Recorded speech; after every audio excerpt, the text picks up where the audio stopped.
Hey yo, you wanna collab on a song with me? You need a feature. You need me to spit a monstrous 16 bars, 12 bars on your song. Get at me. Text this number right here if you need promo. If you need your brand, your song, your new video, you heard your girl, whatever you trying to promote. If you need that promotion, text me. 3 cents per episode. You can't beat that for this type of exposure nowhere. You heard? These are the stories of Spank from Far Rockaway. You heard, currently serving 4 life sentences running consecutively plus 365 years. You heard? We not here to glorify violence, glorify killing, shooting, selling drugs, none of that. We just giving you raw New York City history.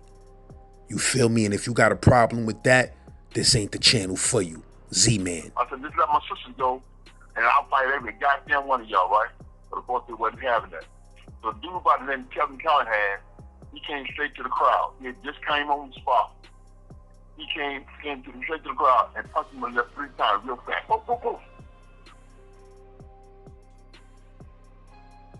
Our family was one of the earliest black families living in that neighborhood. That was Rockaway used to be a summer resort, whether you know or not, right? And it was just white. When I was coming up, we wasn't allowed to go outside because the whites didn't like us. The whites shot at my uncle. So, you know, that's how it was. It was always black-white thing, always a black-white thing. If you know anything about Far Rockaway, it's seated right between Howard Beach and Broad Channel and Nassau County.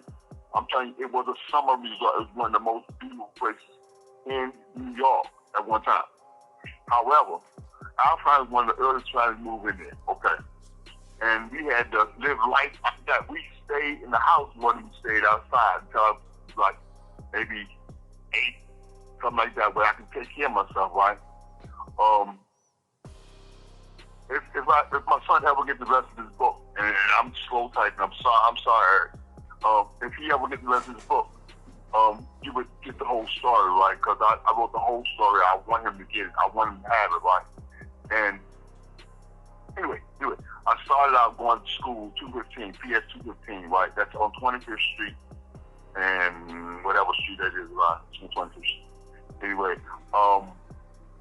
back then, I didn't know nothing about the difference. I didn't know I was black. I thought I was just colored, right? Never knew that. And we didn't use the term, God, G, probably. We didn't use that word, right? We didn't use that term, nigga, right? So I didn't understand that. I couldn't identify with that, right? So anyway, so this one dude, when I first started school, one dude, since I was, me, this one dude named Wayne Cherry, he got me to learn about the fighting rules. Anyway, so this one day, he said he wanted to fight me after school. Now I'm 5, maybe about to go on 6. So he said he wanted to fight me after we got out of school. I knew nothing about fighting. So I did what I used, what I thought everybody do so they used to fight. I ran home. So my father was standing at the door when I got there. When I got there, my father was standing at the door. He said, I heard you ran away from a fight today. I said, yeah, Daddy. He was a big dude, too, because this boy was big head. His head was astronomical, right? So he said, I said, yeah, Daddy. He was a big dude. He said, go find him. Now, all the blacks lived in the same block. In Rockaway. All the blacks lived in the same block. So I knew who he was. So we went up the corner, and I pointed at him. I thought my father was going to beat this little boy's ass. But no, not my father. My father pulled out his Pall Mall because he was smoking a Pall Mall. Then started to slick the motherfucker. He said, now, beat his ass. He said, either you beat his ass or I'm going to beat your ass. Now, ain't no kid that want no fight. So I'm crying. And I go dust this boy's ass. I'm a little kid, We slapping at each other and all the bullshit, right? And my father's standing right there. And then as soon as I finished fighting this dude, I'm still crying. I went to my father, and my father slapped me so hard that I remember the slap till this day. I fell on the ground, pissed on myself and everything, right? And he said, now, I don't never want to hear you running from a fight again. If you win, lose, or draw, you fight. And I lived like that. Now, when I started going to school on a regular, I was fighting all the time. Now I'm getting the ass whipping for fighting in school, getting suspended from school. Wow, that's what you told me to do. So every chance I get, I got to fight. And I liked it. So that's what I did. All right, so after I left 215, I went to 106, which is on 36th Street. And that's my closest involvement with a white girl, Miss Confino. And I was in love with my teacher. You know, my first grade teacher, I was in love with her, right? And she treated me real nice. That's how I knew that white people wasn't always the enemy. There are some good ones, and she was one of them. From there, I went to PS 42, which is on 66th Street and Beach Channel Drive. Not nothing there. Went from there to back to 215, where I finished my 6th grade. After 6th grade, I went to junior high school Cardozo, which is located on Beach Channel Drive and 56th Street. At the age of 13, I used to fight all the time, but at the age of 13, this one particular guy, his name was Clarence Penix. He had a girlfriend named Yvonne, and we could fight every day. Every day. Let me say this before.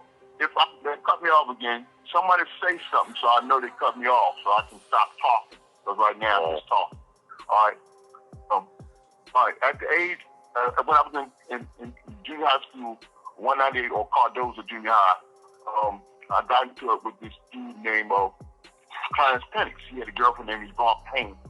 So this one particular day, I was playing hooky, you know, going to school to get lunch and get the fuck out.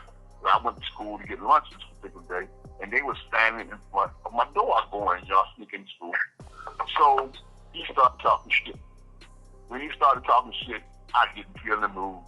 I body slammed him, and I done body and finish. Right? So all of a sudden, right, so I went straight to class after that, right? Now, he comes up to the classroom with four of his buddies, and instead of jumping me in the classroom, they want to throw chairs like girls and shit, right? We ain't fighting, throwing chairs, and shit, they ain't hitting me, you know, so I wasn't mad, right? So everybody talking about, oh, Spank, shit, after school, they gonna get you, they gonna jump. I said, yeah, oh shit, okay. They said, after school, they gonna get you, they gonna jump. Oh shit. Oh, can y'all hear me? Yeah, we hear you. Can y'all still hear me? Can y'all? Yep. Yeah. Because my tablet said it's gonna turn off. My tablet said it's gonna turn off, but I got the plug in there. But anyway, so after school, I said I didn't give a fuck, so I went to the dean at the time, named Mr. Gardena. So we call him Mr. G. So he called me to the office and said, is y'all that mess over? I said, yeah, it's over, you know, let it go, right? So it was me, my sister, my brothers, my girlfriend Cynthia at the time, and her brother. We was walking home. So when we walking home down Beach Channel Drive, we got in front of Peninsula General Hospital. And the mob came around and surrounded us. Now, I knew they wanted to fight, but there was 2 men to fight. So I said, well, okay, I'm going to take this answer for himself. I said, let my sisters go. I didn't care about my brother, my girlfriend's brother. I said, just let my sisters go, and I'll fight every goddamn one of y'all, right? But of course, they wasn't having that. So a dude by the name of Kevin Callahan, he came straight to the crowd. He had just came on the spot.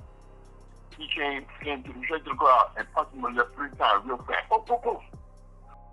He hit me in the mouth 3 times real fast. So I wanted my sisters to go, but I didn't mind staying, right? So all of a sudden, I pulled this knife out. And of course, we already got a knife, so Clarence pulled out a chain, a dog chain, and started whirling in the air, bro. Like, he's gonna hit me with a chain. I said, all right. So he swung the chain, and I swung that knife. I got my first body at 13, right in front of Peninsula General on 51st Street. Never forget that shit. Dude grabbed his gut And instead of running to the hospital, because he was on the side where the hospital at, he ran across the street to building 5124. And he went, and I started running away, but I watched him. He put his hand on the building, and I seen him drop. I thought he was just hurt real bad. But the boy died right there, right? All the clients finished. Of course, he took off like a gazelle. This motherfucker was out of there. He started the shit, but he was out of there. And I went chasing this dude, right? Well, I seen my sister that got away. I'm done with it, you know, I'm straight. So, of course, they said the people in New York don't rat. Don't you believe that? You are some snitching motherfuckers. You hear me? Every one of them. Oh, Spank did it. Spank did it. Oh, that was Frank Green. That was Frank Green. And that's how I got my first body. I stayed in Spark, and I heard my son tell you about that fighting style, right? It's called 52. That's 52 blows and 52 blocks. I know y'all heard of it, right? Definitely. Hello?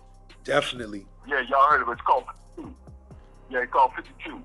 And I was fucking bad as motherfuckers with it. Hey, look, check this out, right? All right, after when I went to Spofford, the dude by the name of Baldy, he asked me the question, do you know how to 52? Of course, you know, ain't no brother gonna say, oh, no, I don't know how to 52. I'm a punk. So I said, yeah, I can go. So all of a sudden, he said, well, come on, let's go to the bathroom. So we went in the bathroom, and this dude rained down on me with so many blows. I have never seen that many blows in my life. And what happened? I didn't know how to 52. But we stayed in that bathroom day after day after day after day. We practiced it. And I learned that bad one. I was so good with it. I was so fast. Of course, you know, I beat him, of course. You know, it's my story. So I'm telling you the truth. I beat him. Right? So that's how I learned how to 52. All right, after I got out of Spark, the judge that had my case back then was Judge Judy. Judge Judy, the one that's on TV right now. That her name was Judge Shannon. That was my judge. She just found me guilty by self-defense, because he was self-defense, right? Found me not guilty. Anyway, so after that, I stayed around and doing my thing. Now, we were separate from Edgemere. Parcell, before we go on, you had witnesses that came forth and said that they saw dudes swinging a chain at you and all of that? Like, yeah, in your behalf? No, that wasn't in my behalf. They told the truth. But the truth is what got me on self-defense. Oh, they was trying to tell on you, but okay, I see what you're saying. The truth is setting free. Yeah. They told the truth. They were siding with their boy Clarence, but they told the truth. When they told the truth, that's what got me set free.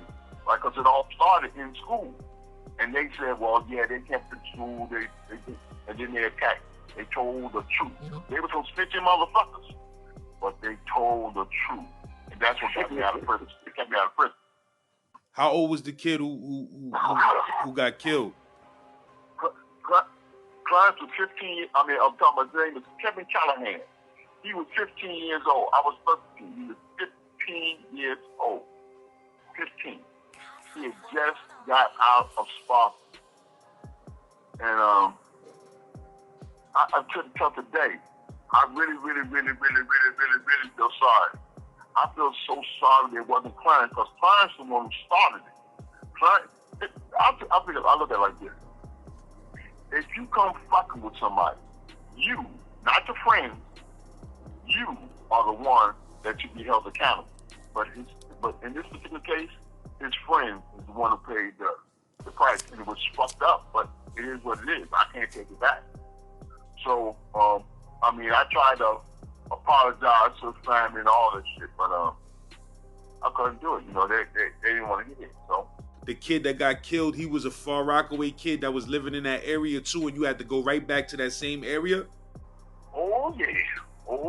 Look, so he lived on 51st Street. At the time, I was living on 37th Street, so you walk straight down the street. So, of course, you know, there's a whole lot of repercussions behind that, right? Because he had a lot of friends.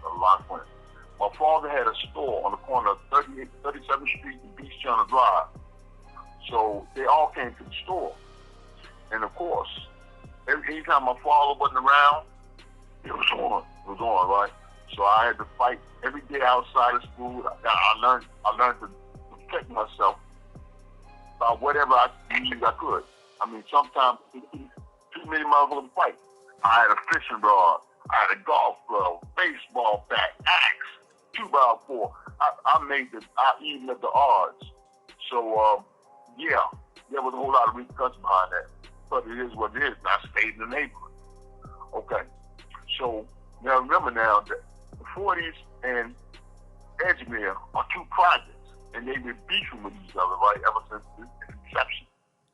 So I'm from, for all intents and purposes, I'm from the 40 project, so I got a side of the 40 project. In 1976, I was living on 37th Street at the time, still considered part of the 40s, because I'm on this side, I'm on one side of Edgemere, and they're on the other side. So it's still considered the 40 project. So we was doing kind of bad then. They had, at the time, they had what is known as free lunch. You remember the free lunch program? Yeah. Y'all do remember that. Definitely. Okay, look. So they had a free lunch program, and they really give us the hamburgers on the bun, the fruit, and juice, and all that stupid shit, right? So my little crew, at the time, I was homeless. My little crew, we was living on the street for all the purposes. And we was eating these motherfucking free lunch sandwiches heating them up on the grill, and had a little party. We got tired of that shit, right? So we wanted some real food. We didn't want to live like that, right? So we got to walking, and we said, okay, time to make some money. So I asked everybody what they wanted to do. Nobody had no. I said, come, let's get some bikes. So we went down to the whiteboard area. Now, for all intents and purposes, the blacks took over from 35th Street to about 58th Street. The blacks took that area over. A whole lot of everybody moving in there. The blacks was the place to be. So we started walking around. We found this boys' home, and they had brand new bikes, all brand new bikes, looked like a bike store. We took them all. And then we formed a gang called the Mastermind. And of course, I was short at the time. I was a late bloomer, so I was short. But I can fight like a motherfucker. I did my time. I learned how to fight, right? So all of a sudden they wanted to find out what's the name of the group gonna be. Okay, the group would be the Mastermind, mind over master over slave. That's us. Right? We headquartered on 37th Street. Another group was on 38th Street. That was Georgia Boys. Another group was the 40 Projects. They're the 40s. Then the Edgemere group, they came out with the group called the Untouchables. And they still probably in existence right now today. They about to blood now. But anyway, so we used to go to war with all these guys because we was one of the smallest gangs in the neighborhood. Georgia Boy, he was one of the little larger than us. So of course, he wanted to try to impose his will on us, and he wasn't having that. Wasn't having it at all. So we go to war every day. He steal our shit, we steal their shit. We go back and forth. Until one day, one of our boys named Buster, his name is Ulysses Provett, but they call him Buster. He was dating this girl named Ruth Ann Buster. And we all lived on 37th Street at the time. So another dude from Edgemere came down and wanted to holler at Ruth Ann. But Ruth Ann wasn't having it, so he left. But when he left his bike. So he went and told the Untouchables that Spank and his crew stole his bike. Now, they rolled down on our block, a mob of thieves. There was so many of them up. Couldn't count, like so many of them. So we tried finally to get out. The boy left his bike, but he told his crew that we stole it. So this is the first time we ever had a fight with guns. Dude by the name of man, what's his name? I remember his name in 2 minutes. But he was I remember his name. I remember his name. Anyway, he rolled down on us. He pulled out a shotgun. All flames, a shotgun. So with me, my brother D, Buster, Stanley Jackson, Anthony Paget, And oh shit, this thing is acting funny. Anyway, and anyway, they I was there, they threw it for the gun, and I said, well, okay, let's get the guns. Fuck that shit. And we went in the house. Of course, you know, we didn't have no guns at the time. And we went to the back door. So we got out of there, right? We left our fort. And that's how the mastermind started. And look at this, my tablet is saying I got a new charger, right? So listen, y'all, if y'all stop hearing me, hang up on me. Don't stay on the line because they can still hear you. Just hang up, and then I'll call y'all back tomorrow. No problem. Anyway, so after that, the mastermind became well known. I mean, they got big. They got big and superseded Georgia Boys gang and everything, right? So that's what we done. Then it came to a robbery. I can't tell you the name of the store because I guess some people still out there, and they I don't know if they hold them accountable or not, but it was across the street from the park. I believe it like that. So anyway, we go in the store at the mall. We robbed the whole mall, the entire mall, the whole mall, everything. We robbed everything in there. And of course, you know, they say motherfuckers in New York don't snitch. Lies they tell. Everybody started telling. Spanking his boys, right? Anyway, so my father tells me the next day, he says, Spank, listen, go turn yourself in because I don't want them to kill you. So I said, okay, you know, take my father's word because my father, you know, he was a stand-up guy. He done his thing, you know, stand-up guy. So we go to the precinct, the 100 precinct the next day. The 101 precinct, 101. And that's on Mott Avenue. And I go there, we go there with me, Norman Padgett, my brother, Buster, and somebody else. And the dude, his name is Daniel Mercer. We all go to the precinct, and I go run to the detective department and said, I hear y'all looking for me. He said, we ain't looking for you. He said, no, we ain't looking for you. I said, well, my father told me to come give y'all my name and address, so if y'all looking for me, y'all can find me. So we went to leave. And one of the police, now I'm the shortest guy in the whole crew. One of the police said, hey, Spank, come here for a second. And I turned around. When I turned around, nobody else turned around. I turned around and said, well, hold it for a second. We want to holler. And he took me to put me in the cage and then put all my crew in the cage. He wasn't looking for Frank Green. He was looking for Spank. And I turned around. His name was Vincent Pepe. He said, Spank, let me hold you for a second. He put us in the cage. That's how we got our first arrest. And after we got our first arrest, of course, you know, in New York, they ROR you on your first arrest. So after we got out, we went to party. We got on a train, rode from the name of Edgemere. We left from the Edgemere station, going all the way down to Playland.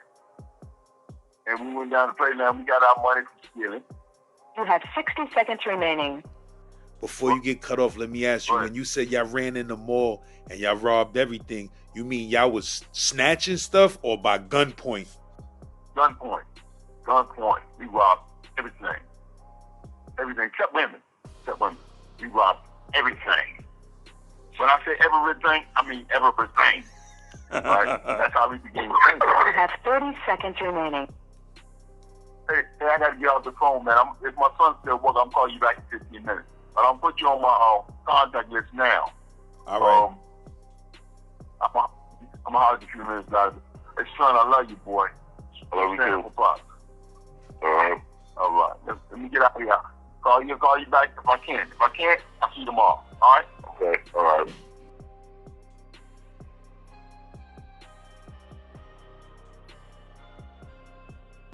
Hey, yo, you want to collab with me? You want to do a song? I got beats. Holla at me. Text that number on the screen. If you need promo, it's the same number. Text that number. My prices is unbeatable.